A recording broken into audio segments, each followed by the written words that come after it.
Zdravím všetkých profesionálnych aj amatérských nadšencov umenia. Toto je môj prvý video príspevok na siete, ktorom by som sa rada na úvod krátko predstavila a potom by som chcela uviesť, ako vzniká jeden z mojich obrazov.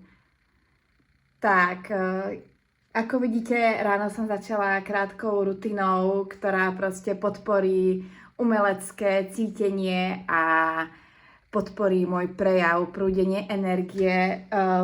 Vybrala som pero, ktoré symboluje anielskú energiu, kvety jara, ktoré sú proste všade okolo nás. Mám rada krásne veci, čo môžete vidieť všade, keď sa na mňa pozriete, aj keď sa pozriete na moje obrazy. Ale procesom skrášľovania a starostlivosti o seba to asi nechám na nejaký iný príspevok. Teraz by som sa teda rada venovala tomu, ako vzniká jeden nový obraz, ktorý je na zakázku pre moju sestru, respektíve jej dceru Sárku, ktorá žije v Amerike. Hello, Sarah, this is for you. Hi. And tak, promiňte, ja umím hodne jazyku a nikdy sa mi to plete.